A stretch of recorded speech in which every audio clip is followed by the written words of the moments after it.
지금은 아는 것이 힘이다. 시간입니다.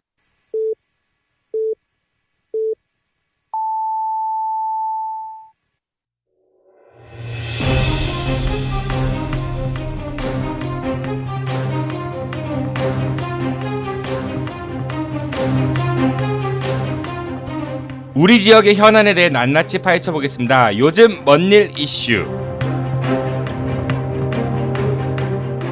안녕하세요. 대한미디어 그룹 아는 것입니다의 정진호입니다. 도둑들이란 영화가 있었죠.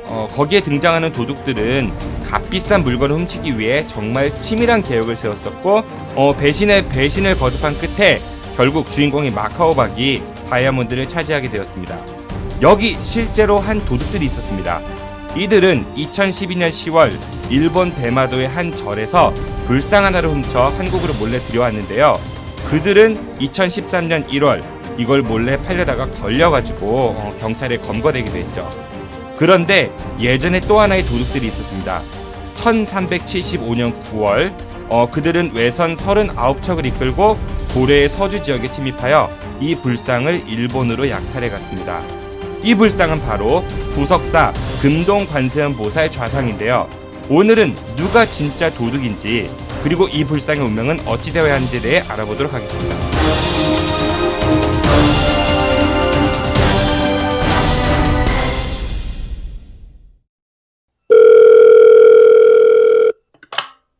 저 혹시 오늘 저녁 약속 있으세요? 어디로 가실 건데요? 뭐 드실 건데요? 아직 뭐 정하셨다면 대전 서구 탐방동에 있는 수호 참치로 오세요. 수호 참치는 합리적인 가격에 정말 고급진 참치 부위만 엄선해서 손님들께 대접해 드립니다. 일식, 한식, 중식 그리고 그 어렵다는 복요리 조리사 자격증 갖춘 참치 인생 20년 저 문수호만 믿고 와주세요. 팟캐스트 듣고 오셨다고 하시면 특별 서비스도 드리겠습니다. 와주시는 손님분들 감동하실 때까지 참치로 배 터질 때까지 정성껏 모시겠습니다. 대전 서구 탐방동 먹적골목에 있는 수호 참치 예약 문의 042-485-1311 이상 남길 만큼만 남기고 모조리 퍼주겠다는 신념으로 똘똘 뭉친 수호 참치 사장 문수호였습니다. 고맙습니다.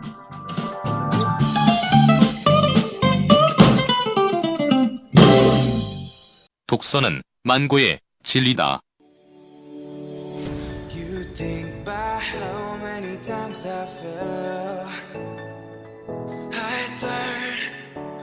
독서 공동체 백복스 클럽 강신철 한남대학교 교수의 재미있는 책 이야기 한 달에 한 권 청취자 여러분들께 책을 선물합니다. 학방이나 유튜브에서 아는 것이 힘이다를 검색해 주세요.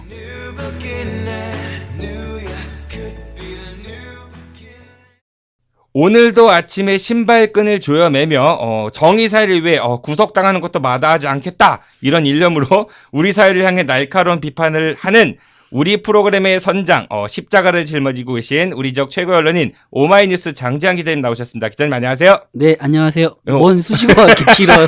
점점 길어지고 있습니다. 언제 구속되세요? 곧? 기대하겠습니다. 사실은 제가 준비를 한번 해보도록 하고요. 이제 우리 방송이 업로드하면은 팟빵의 정치 시사 분야에서 100위 안에 들어가는 건 기본입니다. 네, 그러게요. 네. 그리고 많은 청취자분들이 장지한 기자님 멋있다고 누가요? 그러니까 저도 이해가 안 간다니까. 근데 안 가요? 이런. 통쾌한 이야기에 감동한다고 막 이런 얘기 들리거든요. 저는 지금 좀 비주얼로 승부하는 스타일인데. 진짜. 하겠네. 알겠습니다. 청취자 여러분들, 우리 장지한 기자님 앞으로 더욱더 많이 사랑해 주시고요. 그리고 또 오마이뉴스에 장지한 기자님 기사 후원 있거든요. 누르는 거 그것도 좀 부탁드릴게요. 단 저희 아는 것입니다에서 후원이 먼저라는 건 잊지 마시고요. 자, 그럼 오늘 본격적인 이야기 하기 앞서가지고 지난 2주 동안 우리 지역에 벌어졌던 주요 이슈들 좀 소개해 주시겠어요? 네, 지난 2월 1일이었죠. 우리 충청 지역에 참 큰 파장 있는 거목. 예, 그렇죠. 거목 반기문 선생. 네. 예, 반기문 전 유엔 사무총장님께서 대선 불출마를 선언했어요. 네, 그러게요. 예. 그 반 전 총장을 중심으로 한 우리 정계 개편이 빠르게 이루어질 것으로 예상이 됐었고, 특히 우리 충청 지역에 가장 큰 영향이 있을 걸로 생각됐었잖아요. 네. 예, 충청 지역 국회의원들이 특히 이제 새누리당에 있는 분들이 이번에 이제 다 같이 짐을 싸서 옮기려고 하는 직전이었거든요. 그렇죠? 그래서 뭐 반전 총장이 바른 정당으로 가면 그쪽으로 다 같이 들어가서 이제 대선을 치를 생각이었고, 그렇게 되면 자연적으로 충청발 그 정계 개편이 이제 더 자연스럽게 이루어질 그런 상황이었고, 신당을 창당한다 하더라도 그쪽으로 좀 그 사람들이 쏠릴, 그리고 뭐 특히 우리 지역에 뭐 반딧불이, 반사모 뭐 이런 그런 네네. 자생적인 그런 모임들이 꽤 많았거든요. 그런데 불출마 선언을 딱 하면서 갑자기 이런 모임들이 어떻게 되나요? 헐.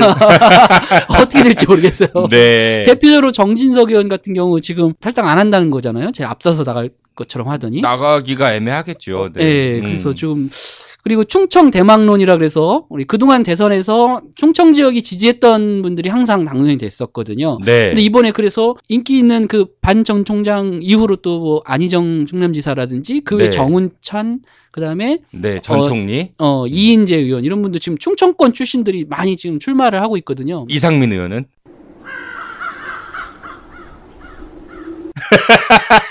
죄송합니다. 아무래도 제 머릿속에 지난 방송에서 그렇게 출마를 하겠다고 했는데도 네네.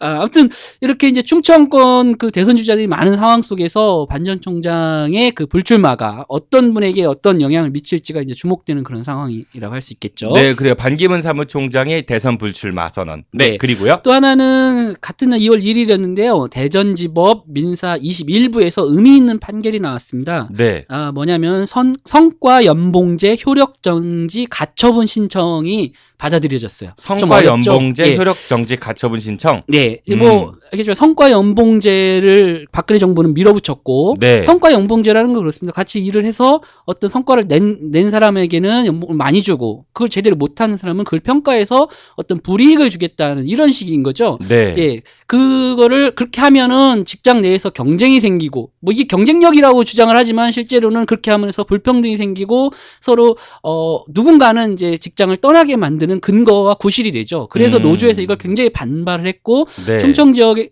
있는 그 철도 노조라든지 철도 시설공단 노조, 원자력 안전기술원 노조, 가스공사 노조, 수자원공사 노조 이렇게 5개 노조가 신청한 그 효력 정지 가처분 신청을 법원이 받아들인 겁니다. 그래서 이제 일단 하지 마라 이렇게 된 거죠. 네, 의미 좋은 있는 소식이네요. 예, 의미 있는 판결입니다. 그래서 앞으로 그럼 다른 공공기관이나 또 뭐 민간까지도 다 이게 영향을 미치지 않을까. 이게 물론 가처분이니까 본 재판이 끝나봐야 알겠지만 좋은 의미 있는 판결이라고 보여집니다. 네, 알겠습니다. 그리고 또 전해질 소식이 있으시죠? 예, 또 좋은 소식이 하나 네. 있어. 우리가 이제 지난 방송에서 우리 먼일 이슈에서 다뤘잖아요. 네. 예, 저희 한국원자력 연구원. 연구원 거기에 문제를 이제 여러 가지 형태로 다뤘었는데, 그 한국원자력 연구원 기술원에서 그때 저희 방송에도 출연한 바 있는 이상민 의원이 한 번 더 푸시를 좀 해주셨어요. 그래가지고 네.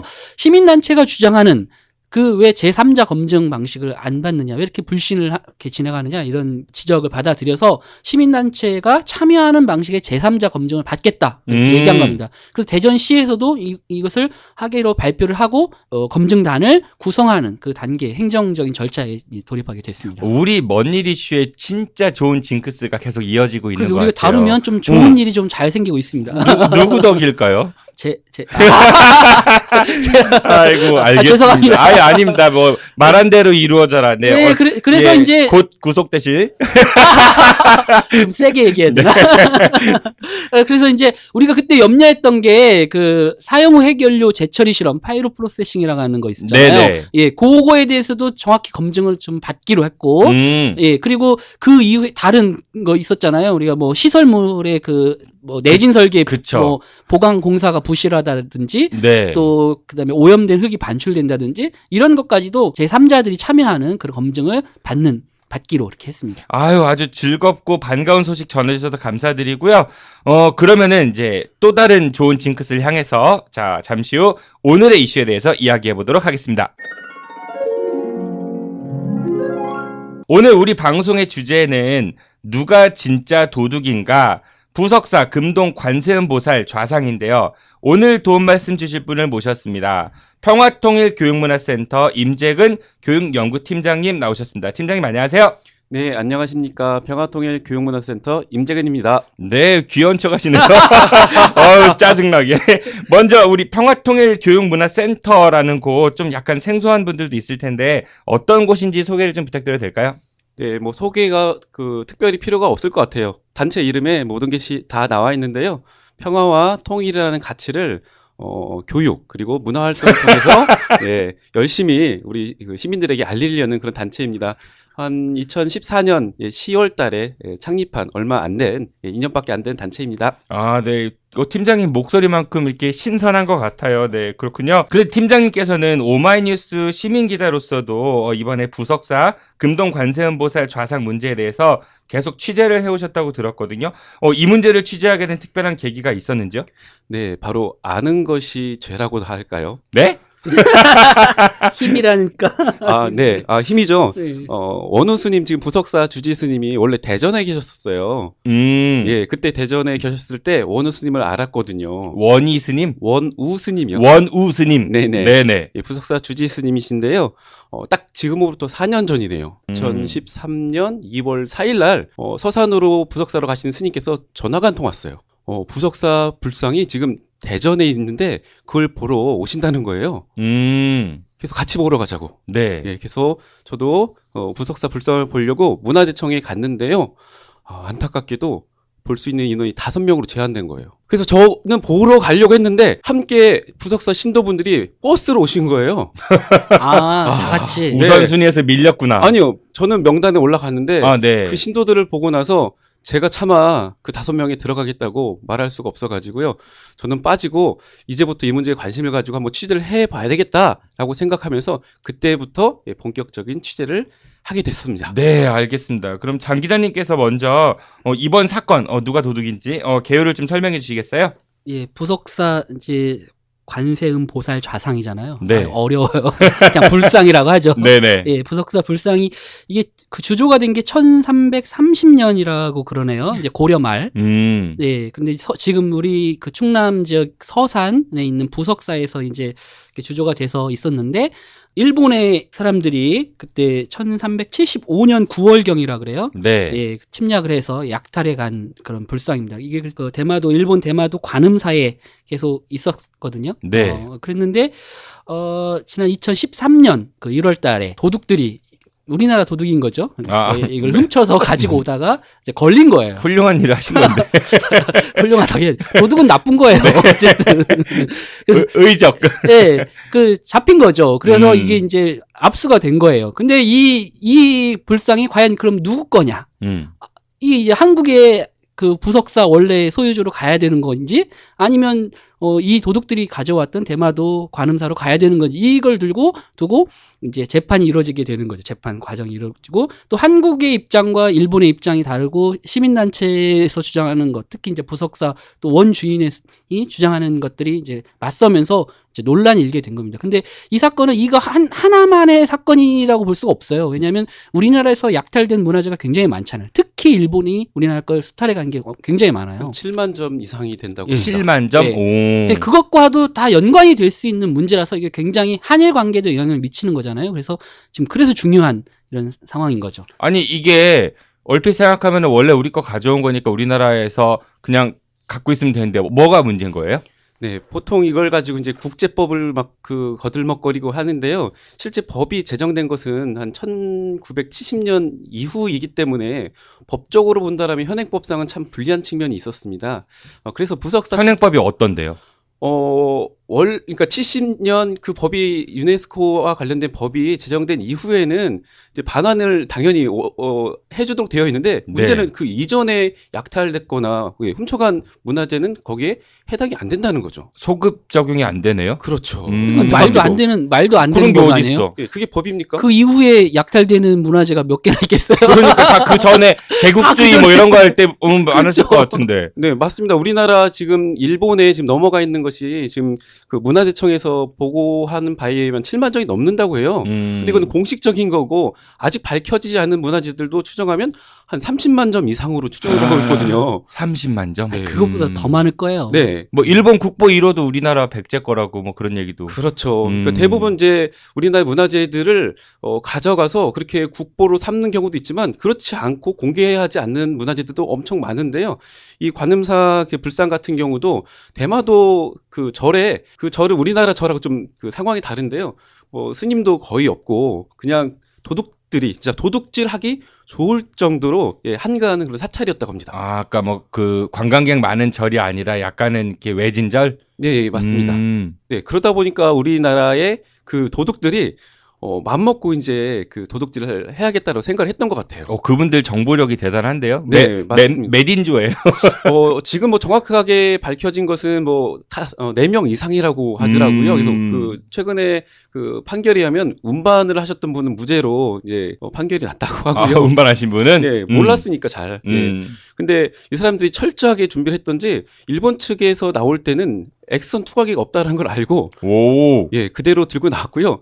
우리 부산으로 입항할 때는 이거 모조품이다라고 얘기를 하면서 국내로 이제 반입을 했습니다. 네. 근데 이제 그 사찰하고 그다음에 이제 그때 도적들이 가져왔던 불상하고 그다음에 통일신라 불상도 하나 있었다고 해요. 네. 그리고 8만 대장경에 있는 대장경도 하나 갖고 왔는데 많이 갖고 오셨네. 네, 3점을 갖고 왔는데요.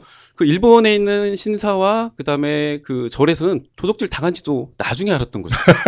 그래서 사실은 그게 그렇게 중요한 건지 의미 있는 건지도 몰랐을지도 몰라요. 그 사람들은 이제 한국에서 워낙 중요하다고 하니까 이제 와서 그제서야. 달라고 하는 것 같거든요. 네, 그런 것 같아요. 그래서 이제 다행히 그 이제 일본 측에서 인터폴을 통해서 이제 한국 정부에 수사를 요청했더니 다행히? 다행이라고 지금 다행이라고 하셨어요. 평화통일교육문화센터 공식 입장입니까? 아니요, 그거는 잠깐 돌발적인 발언이고요. 네네. 그리고 원래 도둑들은 나쁜 거잖아요. 네. 나쁜 거죠. 네. 순수한 마음에서 저는 그렇게 말을 했고요. 네, 당황하고 있습니다. 네, 그래서 한국에 넘어왔다가 얼마 안 돼서 이분들이 검거가 된 거예요, 도둑들이요. 어떻게 알고 검거가 됐지? 우리나라의 경찰들의 능력입니다. 우리 장 기자님 경찰을 주의하십시오. 우리 경찰들 잘하시는 거 있잖아요. 뭐지 인원수 추산 이런 거. 전문가예요. 과학적으로. 그 경찰에 의해서 이제 이분들이 검거가 되셨어요. 네, 그리고 검거가 됐다가 네. 이분들이 보관하고 있던 그 이제 창고를 가서 이제 불상 2점을 압수를 했고 그 대장경은 도둑들이 그 일본에 버리고 왔다라고 해서 아직까지 소재를 모르고 있는 상황입니다. 어디 있는지 모른다. 혹시 땅에 묻어놓은 거 아니에요? 팔았겠죠 벌써. 네, 그 사람들이 뭐하러 훔쳐왔겠어요. 아무도 모릅니다 아직까지. 그럼 2점을 이제 경찰이 압수를 했어요. 네. 그 다음에 그 2점의 행방은 어떻게 됐습니까? 네. 우리 국민들 입장에서는 어쨌든 일본이 약탈해간 문화재를 순수하게 돌려받은 건 아니지만 도둑들에서 어쨌든 우리나라 국내로 반입됐기 때문에 그거의 원주인들은 우리 국민들은 그것을 계속 다시 보관하고 싶은 그런 생각이 들 거 아니겠습니까? 그래서 이제 부석사 측에서는 이 불상이 부석사 거라는 걸 알고 있었기 때문에 우리의 소유로 돌려달라고 이제 요청을 했던 거죠. 네. 근데 우리 정의롭고 순수한 대한민국 정부는 네. 그것을 정의로운 거 맞아요? 정의롭다고 얘기를 하니까요. 그들이. 네. 본인들이? 네. 구속되고 싶어가지고 지금 제가 많이 장지한 기자님이 구속되고 싶어가지고 물어봤잖아요. 정의로운 정부인지. 네. 아니 어디 그런데 가보면 뭐 그 표어나 이런 거 보면 다 정의롭다고 하잖아요. 나는 자랑스러운 대한민국 네, 그렇습니다. 맞습니다. 자유롭고 정의로운 뭐 바뀌어가지고 그것도. 이따 결과 나오겠지만 그런 분들이 또 뭐 항소를 하고 뭐 그래요? 정의로운 분들이? 자, 네. 계속 해보시죠. 네, 그런 분들이 이것을 국내에 그대로 환수하려는 움직임이 안 보이고 돌려주려는 움직임들이 있었던 거예요. 일본에다가? 그렇죠. 그대로? 네. 그러니까 국제법을 이렇게 이야기를 하면서 네. 이건 우리가 그 도둑들이 가져온 거기 때문에 가지고 있기가 참 부담스럽다. 이렇게 얘기를 하는 거죠. 정의롭네요. 네. 참 정의롭네요. 이게 때마침 일본에서도 돌려달라고 이제 얘기를 하니까요. 참 법을 잘 준수하는 정의로운 정부인데요. 그래서 돌려줬나요? 그러니까 이제 부석사 측에서는 깜짝 놀란 거죠. 이러다가 진짜 돌려주는 게 아닌가. 그래서 그 대전지방법원에 이걸 어느 소유인지를 판결할 때까지 이것을 그대로 보관해달라고 가처분을 신청을 하게 됩니다. 그러니까 돌려주지 말고 이게 누구 건지 진짜 확인해줘가지고 우리 줘라 이런 얘기인 건가요? 그러니까 어디 건지를 판결이 될 때까지 네. 이것을 일본 측에 돌려주지 말아달라고 가처분 신청을 냈던 거죠. 그러니까 완전히 결판 나기 전까지는 돌려주지 말아라. 네, 맞습니다. 네, 그런 재판이 있었어요. 자, 재판은 과정에서 그러면 당연히 우리는 원래 우리 원소유니까 그리고 뭐 고려 때 약탈이 됐으니까 우리 거다라는 주장을 했겠지만은 일본은 그 국제법 말씀하셨지만은 어떤 근거를 들어서 그게 자기네 나라로 와야 된다고 주장을 했죠? 그냥 일본 대마도에 있었으니까요. 관음사에 있었으니까 도둑들이 불법적으로 가져갔으니까 다시 돌려달라 이런 이유인 거죠. 아니, 그 얘기를 좀 제가 이제 보태서 좀 말씀을 드리면 네. 지금 이제 재판 자체는 그 부석사 측과 그 다음에 이제 한국 정부하고 하고 있는 거거든요. 돌려주려고 하는 정부를 상대로 하고 있는데. 그러니까 일본하고 싸우는 건 아니죠. 음. 그렇지만 이제 일본에서 이제 주장하는 내용들은 있죠. 아까 말씀하신 팀장님이 말씀하신 것처럼 원래 자기 거였다 이렇게 주장을 하는 것도 있고. 네. 또 하나 이제 근거라고 할 수는 없지만 그 관음사 대마도에 있는 관음사 전 주지인 다나카 세코 이름도 참 세코 아유 씨. 네네. 예, 뭐 이런 사람이 그 SBS 그것이 알고 싶다가 취재 갔을 때 인터뷰한 내용이 짤막하게 한번 나옵니다. 딱 이제 뭐라고 하냐면 누군가한테 돈을 주고 샀을지 또는 누구한테 그냥 받았을지 그 자체를 모른다. 잘 들어보셔야 해요, 논리를. 그 조선은 그 숭유 억불 정책, 불교를 탄압하는 시대였기 때문에 누군가 우리한테 줬을지도 모른다. 또는 불탄 것을 우리가 가지고 왔을지도 모른다. 그러니까 이게 그 말을 약탈을 한 게 아니라는 근거로 쓰고 있는 거예요. 그러니까 훔친 증거가 없지 않느냐 뭐 이런 네, 얘기를. 그러니까 훔친 증거도 없고 우리가 샀거나 뭐 줬거나 한 증거도 없으니까 우리 거 여기 있으니까 우리 거다. 뭐 이런 식의 논리를 피고 있는 거죠. 아, 일본 그 관음사 전 주지께서 네. 그럼 일본 말로 한번 해보세요. 세코. 빠가에로. 아유 씨. 그 일본에서는 이제 그렇게 자기들의 소유라고 얘기하지만 결정적 증거를 대지를 못하고 있는 거예요. 근데 이 문화재라는 것은 우리가 잘 생각해 보면요. 특히나 불상이라는 것은 불교 입장에서 정말 중요한 문화재잖아요. 그렇죠. 그렇다 보니까 이번 재판 과정에서도 이게 가장 중요한 핵심 증거로도 나왔는데요. 불상이 다른 곳으로 이제 옮겨질 때 그것을 이운이라고 이제 불교용어로 하던데 이훈? 이운이요. 이운. 아 죄송합니다. 무식해갖고. 네, 이훈은 그 배우 연애. 네. 몸이 저 닮은. 네. 뭘 닮아요? 네. 네, 이혼할 때는 그런 증거라든지 어떤 이유로 그 이제 옮겨가게 됐는지를 담은 내용물을 복장물에 넣도록 되어 있는데 이 부석사 불상에는 그런 이윤의 내용이 있는 게 아니라요. 언제 왜 만들어졌고 어디에 보관했다라는 복장 그 결연문이 남아 있었던 거예요. 그러니까 그 불교의 유물은 어디로 갈 때는 반드시 기록이 남는데 그건 없고 만들어진 거 그 기록밖에 없다 이 말씀이신 거죠? 네, 그렇죠, 그렇죠. 이번 재판에서도 보니까 처음에 넣었던 복장물은요 그 나라의 그 절의 정신을 담고 있기 때문에 이혼할 때는 그걸 다 빼고 간다는 거예요. 대신에 왜 이것을 넘겨주게 됐는지, 왜 이동하게 됐는지 그 사유를 넣어야 되는데 이 부석사 불상에는 정말 우연히도 이 복장물이 우연히 발견돼요. 그 1951년에 그 당시 그 관음사 주지였던 안도가 우연히 불상을 들다가요. 그 복장물을 발견한 거예요. 그러니까 1330년에 네네. 만들어진 불상이 그간 어떤 이유인지 모르겠지만 화상을 입고 훼손된 상태에서 대마도에 있다가 1951년에 이것이 어디서 만들어졌고 왜 만들어진지를 밝혀주는 그 복장물이 발견됐던 거죠. 아, 그러니까 언제 만들어졌고 왜 만들어졌는지는 발견이 됐는데 네. 이게 왜 옮겨졌는가에 대한 기록은 없다. 네, 그렇습니다. 그러니까 쉽게 예를 들면 뭐 이걸 자동차하고 한번 비유를 한번 해볼까요? 자동차? 예. 네. 자동차 비교해보죠. 사면은 자동차 등록증이라는 게 있죠. 네. 그러면 다른 곳으로 갈 때는 이걸 등록증을 어떻게 하죠?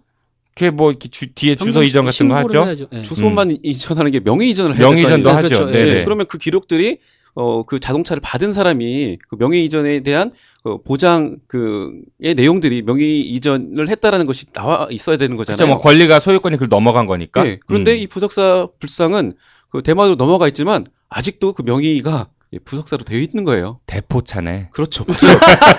제가 하고 싶었던 말이에요. 대포차. 네. 그 대포차를 운영하고 있다가 도둑들이 그 대포차를 훔쳐왔는데 경찰이 잡았어요. 그럼 그 차를 원래 대포차를 소유하고 있던 일본으로 줘야 될까요? 아니면 원래 아니 원소유주 주죠. 우리 법적으로 당연히 그렇잖아요. 그렇죠. 예. 그러니까 부석사에서는 이거 부석사 거니까 일본으로 돌려주지 말라라고 우리나라 정부 측에 얘기를 했던 거죠.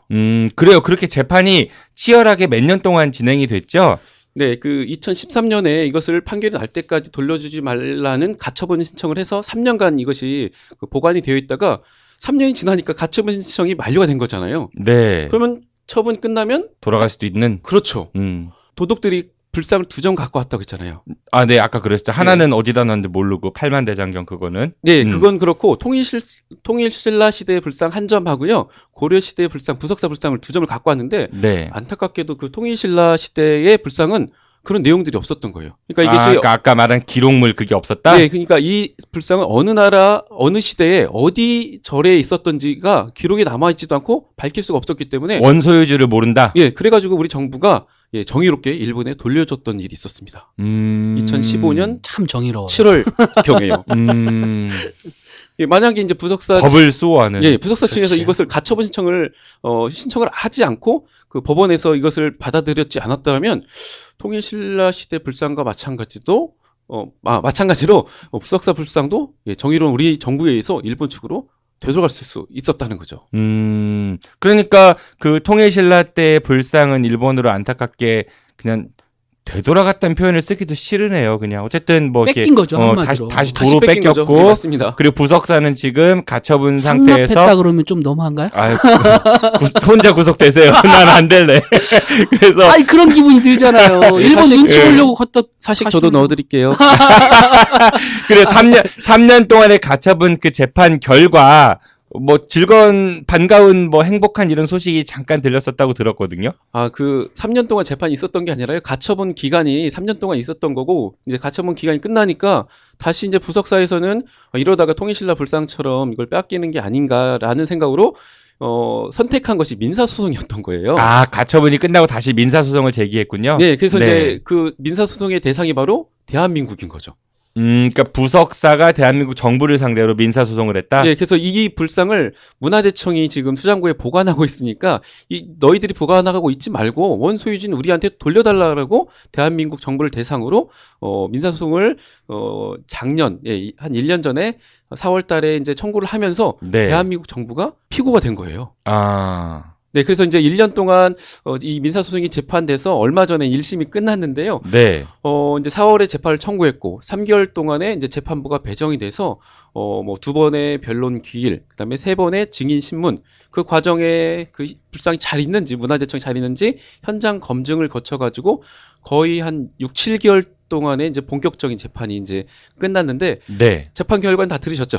네, 뉴스에서 얼마 전에 들은 것 같아요. 좋은 소식이었던 것 같은데. 네, 이제 그 부석사 측, 원고 측에서도 야, 이 정도 판결이 나올까라고 할 정도로 놀라운 그 재판 결과가 나왔습니다.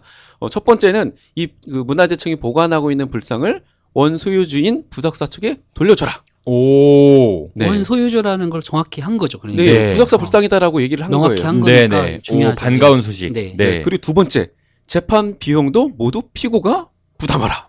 그 대한민국 정부가 돈 배상해라. 그러니까 네. 재판 비용 물어줘라. 그렇죠. 내 세금 오. 들어가네. 아, 이거 그렇죠. 진짜. 네. 그러니까 이게 반가운데도 기분 나쁘네. 네. 네, 근데 민사소송에서 이제 피고 측이 재판 비용까지 부담을 다 하는 경우는 그렇게 많지 않은 거였고 이것까지 그 부석사 측에서는 기대를 안 했다고 합니다. 그리고 또 하나 세 번째인데요. 이것을 항소하기 전에 가집행할 수 있다 이렇게 얘기를 한 거예요. 아, 대법원 가기 전까지 이미 결정된 걸로 이렇게 이행하라 뭐 이런 얘기인 거죠. 예, 보통 이제 항소를 하게 되면 다시 이제 무효되니까. 예, 재판이 진행되기 때문에 이 불상을 이제 옮길 수가 없는데 이제 가집행을 이제 선고를 한 거죠. 그래서 이제 부석사 측에서는 이것을 보관을 현재는 부석사에 보관할 곳이 마땅치 않으니 같은 그 이제 종단인 수덕사 성보박물관에 보관을 하려고 준비를 하고 있었습니다. 네. 준비를 하고 있었다는 얘기는 아직 안 이루어졌나 보네요. 네, 그래서 이제 재판 과정에서도 재판부가 이것을 부석사 측에 인도를 하는 것이 이 불상을 보관하는데 안전한지에 대해서 많이 이제 물어봤었고요. 네. 이제 부석사 측에서는 이제 조계종 측, 그다음에 수석사 측에 많은 이제 문의, 그다음에 이런 것들을 하면서 충분히 보관할 수 있는 능력이 있다라고 1심 재판부가 판결을 한 거죠. 네. 그 아주 정의로운 또 다른 의미의 정의로운 판결을 우리 대전지법 재판부가 하셨네요. 네, 이런 분들은 우리가 좀 잘 기억해둬야 돼요. 이게 그 민사 12부 문보경 부장판사님이시네요. 예, 훌륭하신 분. 문보경 판사님. 네, 문보경 여러 번 읽어드려야 돼요. 네네. 문보경 판사님. 네. 네, 그 제가 앞에서도 얘기했던 그 철도노조 그 등 5개 기관에서 했던 그 성과 연봉제 그 가처분 신청 결정.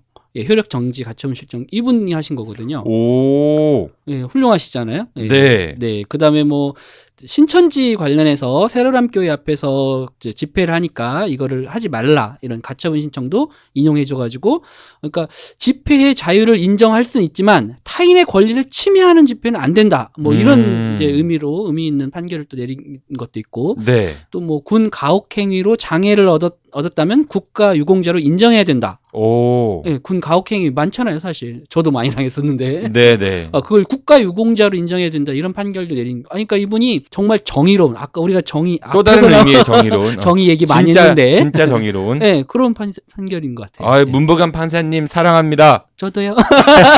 네, 저도 이제 재판 과정을 다 지켜봤는데요. 이 네. 문보경 판사에 대해서 정말 님 저도- 붙이세요. 예, 재판 그 판사님께 약간 호감이 가더라고요. 여자분이신가요? 예, 그런데 가정이 그래서. 있으신 것 같고 저는 그렇기 때문에 아니 호감. 이분이. 네, 썸 타요? 아니요, 인간적인 호감이라는 거죠. 네네. 네. 근데 가정 있으신 걸 왜 얘기해요? 그런 물어보지도 것도 알아봤어요? 않았는데. 진짜. 네, 저 있습니다. 네, 가정 있습니다. 네, 저희 집에 있는 분도 혹시나 들을까봐. 네, 반드시 들으십시오, 사모님. 네, 이제 그 재판 과정에서도 정말 이렇게 침착하고 그 이제 원고 측의 이야기들을 충분히 들으려고 했었고요. 이제 피고 측인 대한민국 정부 측에도 가지고 있는 정보라든지 필요한 증인들을 충분히 이제 신청하라고 했었습니다. 근데 이제 피고인 대한민국 정부 측에서는 단 한 사람도 증인 신청도 없었고 뭐 자료 제출도 이제 거의 없었습니다. 그럼 거의 재판을 포기했다고. 네, 그래가지고 이제 반가웠었죠. 사실은 네. 그렇게 해야 정부가 할 수 있는 그 최소한의 그 이제 양심이지 않을까라고 생각을 했었습니다. 왜 일본하고 외교 문제도 있으니까 뭐 한해 흉내는 내야 될 거. 네, 그렇죠. 네, 요식행위로. 예, 그렇게 생각을 했었는데요. 문보경 판사님의 또 한번 칭찬을 한번 하자면요. 네. 예, 판결문에 정말 이런 판결문이 있을까 싶을 정도로 판결문 한 대목만 읽어드리도록 할게요. 제가 비지 쫙 깔아드릴게요. 아, 정말요? 네네. 그러면 시작하겠습니다. 네.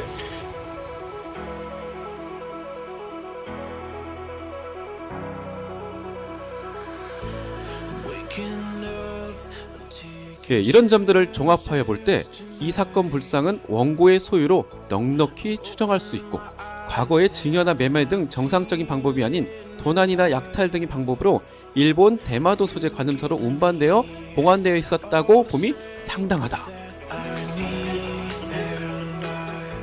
그러니까 넉넉히 추정할 수 있다. 이 넉넉히라는 말이 보통 법률 용어에서 나올 만한 용어가 아니지 않습니까? 주관적인 의미가 있으니까. 근데 이 불상의 그 소유 문제를 원래는 이제 그 소송을 이제 한 원고 측에서 증빙을 해야 되는 것이 원래 민사소송이거든요. 네. 근데 1330년에 만들어진 불상, 그리고 언제 약탈되었는지 모를 불상의 소유를 누가 어떻게 증빙을 할 수 있을까요? 팀장님이 타임슬립 해갖고 가면 안 돼. 신사임당도 하던데. 네, 그런 능력이 있으면 제가 여기 안 있겠죠. 네, 아니 뭐 저기 스님 닮으신 것 같아가지고. 아미야불탑. 네, 근데 이제 그래서 이제 원고 측에서는 일반적인 민사소송이 아니라 이건 문화재와 관련된 거고, 이건 우리 문화재를 환수하는 문제이기 때문에 전체적인 맥락들을 봐달라. 그리고 아까 이제 자동차 얘기를 드렸잖아요. 네. 그러면 최근 이제 국제적인 추세들이 문화재와 관련돼서는 문화재를 소유하고 있는 사람들이 내가 어떤 방법으로 이 문화재를 소유하고 있는지를 밝혀야 되는 그런 그 의무 같은 것들을 갖도록 하는 것이 세계적 추세거든요. 근데 일본 정부 측 그리고 대마도에 있던 관음사에서는 이것이 어떤 상태로 이쪽으로 이동되는지 증거를 대지 못하고 있었던 거예요. 그러다가 이제 51년도에 아까 그 복작물이 발견됐다고 했잖아요. 네. 복작물이라는 것이 아까 이제 불상에서 그 불상의 이력들을 이제 나타내고 어떻게 해서 이제 만들어졌는지를 알려주는 그런 중요한 거라고 했잖아요. 네. 그러니까 일본에서 1951년도까지 이 복작물이 있었다는 사실조차 몰랐다는 것은 정상적인 방법으로 이제 보관도 안 한 거다. 보관이 아니라 이제 이동하지 않았다라는 사실이라는 거죠. 네. 그러니까 재판부에서 이제 이 점을 충분하게 이제 판결에 어떤 그 증거로 좀 채택을 하신 것 같아요. 예, 그래서 예, 저희도 그리고 이제 부사사 측에서도 정말 이 판결에 환호를 했죠. 그리고 이 판결이 1월 26일 언제죠? 저희 녹음하는 날로 따지면은 뭐 한 일주일 전? 네. 그러니까 설 명절 전날이에요. 음. 예, 그래서 이거 재판부가 이게 설 명절 선물을 했구나. 선물? 예. 이렇게 해서 정말 이제 이 김영란법에 안 걸리나? 왜요? 350에 넘을 것 같은데 금액이. 비싼 선물이네. 재판부의 판결은 예, 그런 취지가 아니었겠죠. 네. 그러니까 받아들이는 사람들이 이제 그렇게 이제 선물로 뭐 이렇게 진지하게 받아요, 얘기해요. 아니 뭐 진지하신 분이잖아요. 네, 저 진지합니다. 예. 그래서 선물로 이제 생각하면서 기뻐하고 있었는데 정말 이상한 점이 하나 있는 거예요. 아니 판결도 잘 나왔고 네. 뭐 그런데 어떤 점이 이상해요? 그래서 판결문 보고 이렇게 하고 있는데 피고 측 대한민국 측에서 그 판결문을 열람을 안 하는 거예요. 그리고 바로 들려오는 속보에 의하면 항소를 했다는 거죠. 아 판결문을 보지도 않고 수령도 안 하고 항소를 했다? 네네네. 이해가 안 되는 거죠. 그러니까 저희들 예측하기로는 이 항소를 하지 않을 수도 있겠다라고 생각했던 거예요. 왜냐하면 1심 동안에 아무런 노력도 하지 않았으니까. 그리고 항소를 하게 되면 적극적인 노력도 하고 증인도 채택하고 증거도 해야 되는데 정부로서 할 수 있는 증거가 없다라는 것을 1심 동안에 저희들이 지켜봤던 거죠. 설사 증인을 요청한다고 해도 뭐 그 관음사 전 주지 아까 그 세코 뭐 이런 사람 불러와야 되는 거야 그러면? 그러니까 그렇게 되면 또 우리 정부 입장에서 진짜 친일파 논란, 그러니까. 논란, 예, 되겠죠. 그러니까 그냥 여기서 항소하지 않는 것이. 근데 지금 항소를 한 상태다. 예. 그것도 판결문도 읽지 않고 그 재판 당일날 했다는 거죠. 정말 실망이죠. 네. 그래서 이제 설 명절 동안 어떻게 뭐 재판정도 쉬고 하니까 이제 뭐 이 불상을 뭐 수적사로 옮기는 문제 같은 경우는 재판 끝나고 이제 하려고 하는데 명절이 끝났어도 그 재판 판결문을 그 피고 측, 정부 측에서 열람을 하지 않고 있었어요. 네. 왜 그럴까? 순진하게 기다리고만 있었는데 뒤통수를 또 맞았던 속보가 또 떴습니다. 어떤 속보요? 그 검찰이 이 가집행을 정지해달라고 하는 강제 집행 정지 신청을 그 당일날 같이 했다는 거예요. 잠깐. 그러니까 법원에서는 처음에 아까 문보경 판사님이 옮겨가도 좋습니다라고 항소를 했는데 해도 그거를 했어요. 그거를 못하게 검사 측에서 다른 재판부에 강제 집행 정지 신청이라는 것을 했다는 거죠. 네.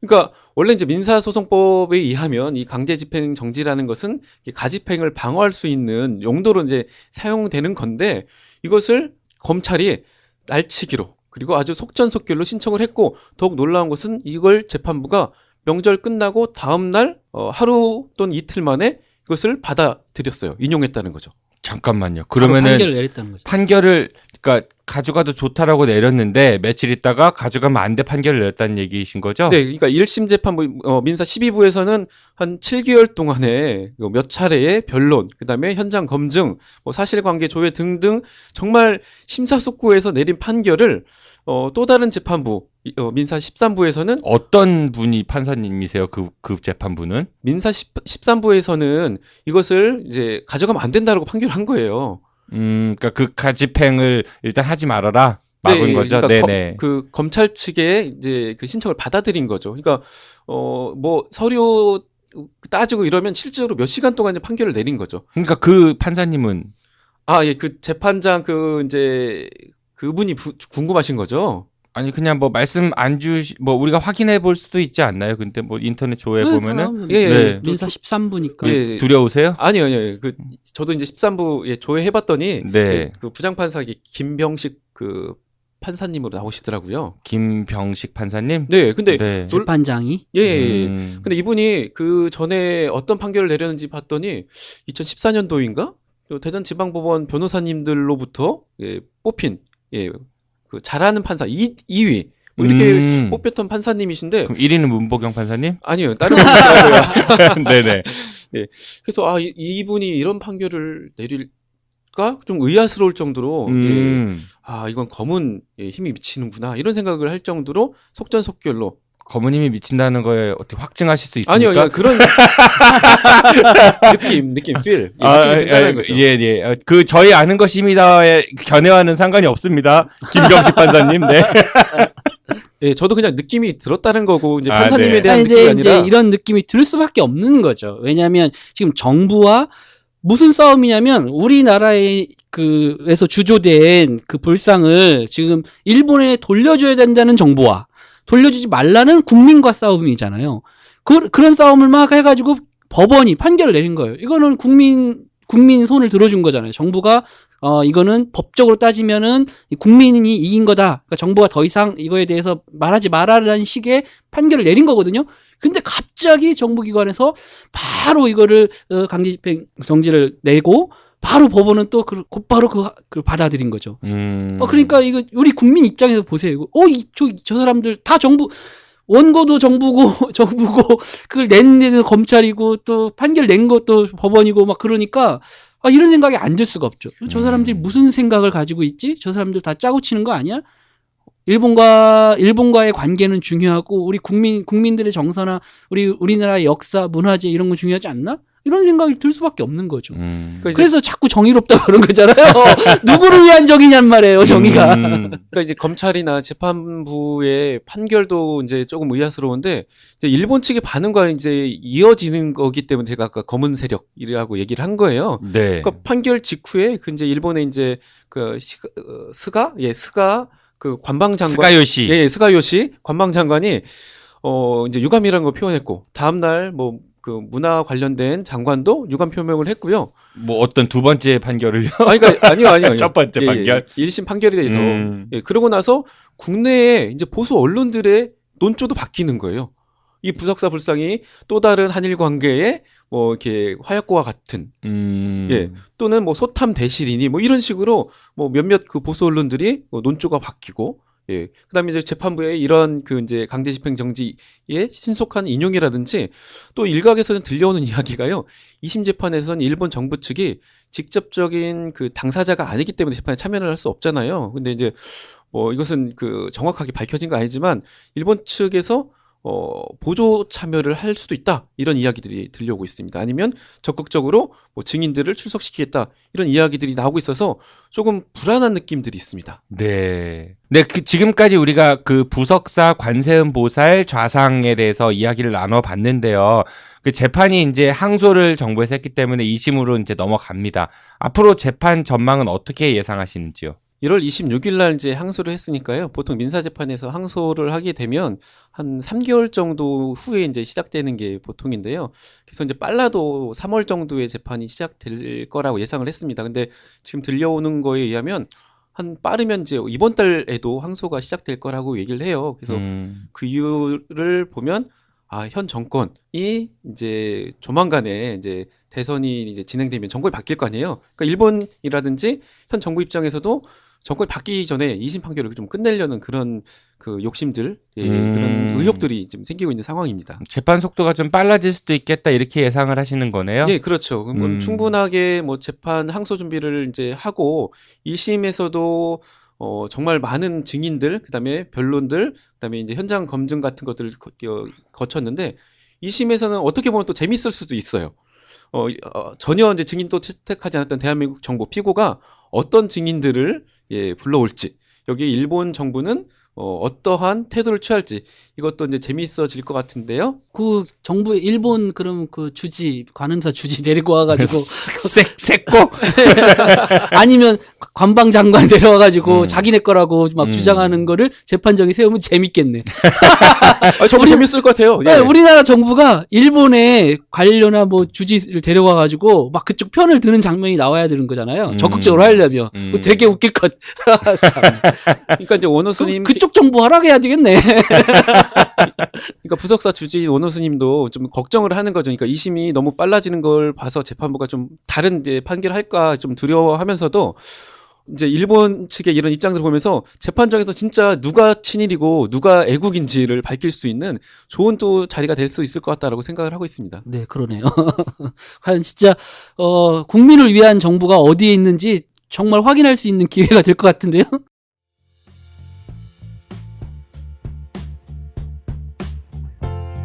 안녕하세요. 아는 것이 힘이다 애청자 여러분. 오마이뉴스 대표 오연호입니다.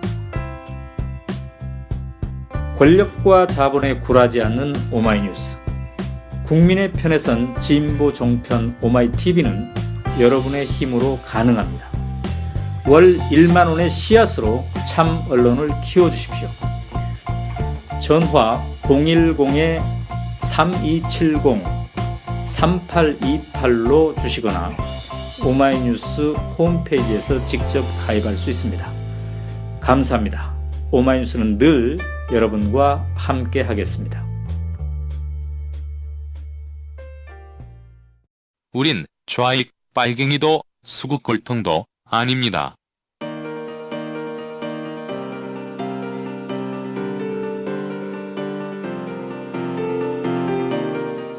우리 지역 진보 정치인 선두주자 정의당 대전시당 김윤기 위원장과 보수의 꿈나무 바른정당 대전시당 김태영 청년위원장이 함께 우리 사회를 말합니다. 팟빵이나 유튜브에서 아는 것이 힘이다를 검색해주세요.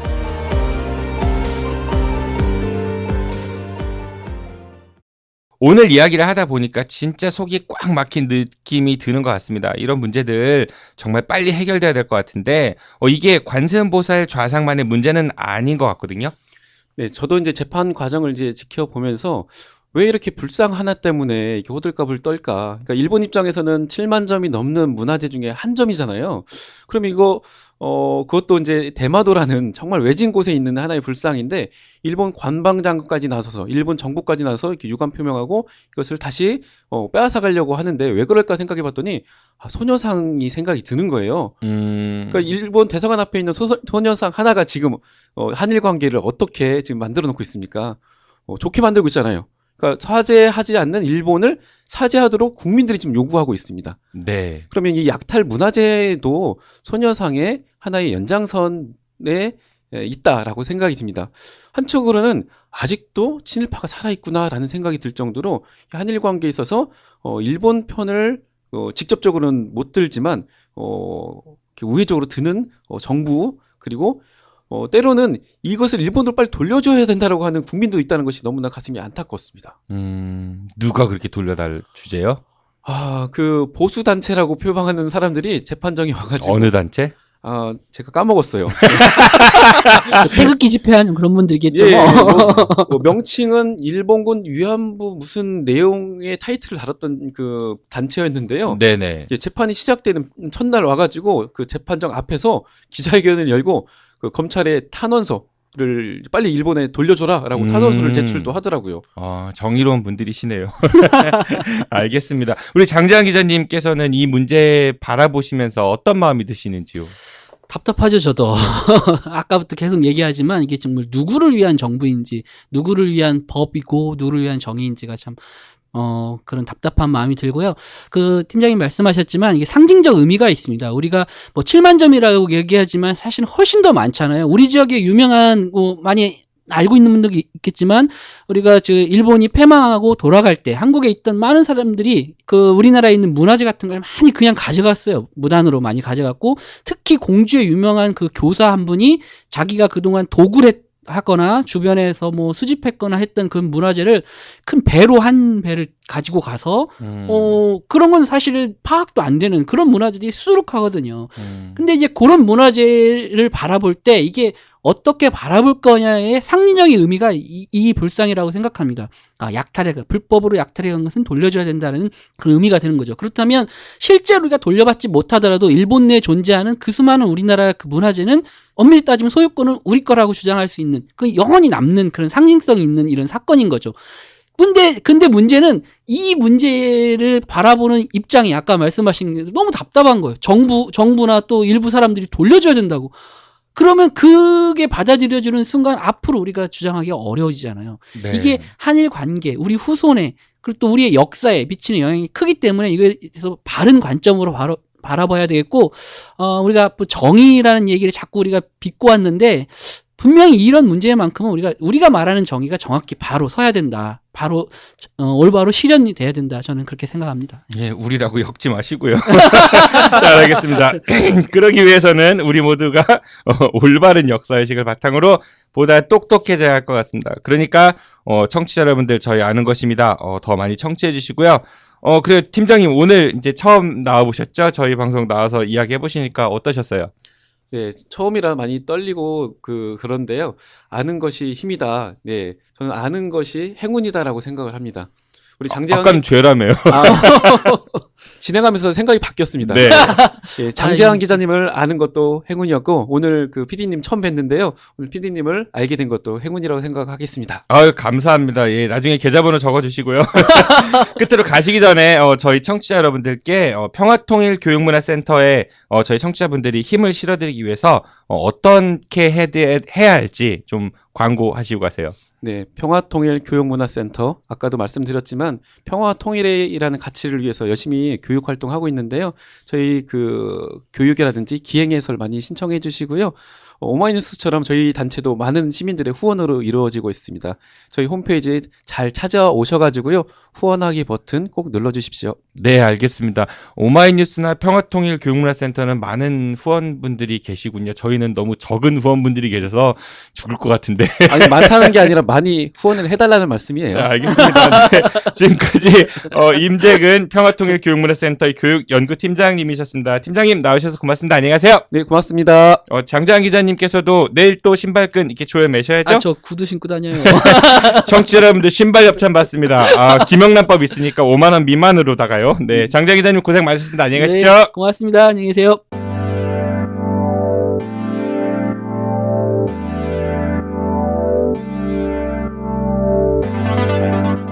국정 역사 교과서를 가지고 참 여러 말들이 있었습니다. 결국 교육부는 한 발 물러난 모양새를 취했지만 철회가 아닌 유예, 즉 다시 말해서 시간 벌기에 들어간 셈이죠. 시간 벌기 어디서 많이 들어본 말 같은데, 하지만 시간 벌기를 통해 자신들의 지위를 유지하려는 사람들이 모르는 게 하나 있는 것 같습니다. 시간은 버는 게 아니라 그렇게 흘러가는 것이라고. 모든 인간은 결국 죽게 되죠. 물리적으로 영생은 불가능합니다. 하지만 올바른 역사는 아무리 오랜 세월이 흘러도 늘 우리들의 가슴 속에 깊이 남게 되겠죠. 외교니 뭐니 다 좋지만 대한민국 정부는 대한민국 국민들 위해서 존재한다는 점, 높으신 분들이 이 점을 잊지 않으셨으면 좋겠습니다. 지금까지 진행의 정진호였습니다. 청취해주셔서 고맙습니다. 안녕히 계십시오. 고생하셨습니다. 수고하셨습니다. 끝난 줄 알았지. 여러분의 참여를 기다립니다. 팟빵이나 유튜브, 페이스북에서 아는 것이 힘이다를 검색해 주세요. 청취 후기나 출연 신청, 제보 모든 것을 환영합니다.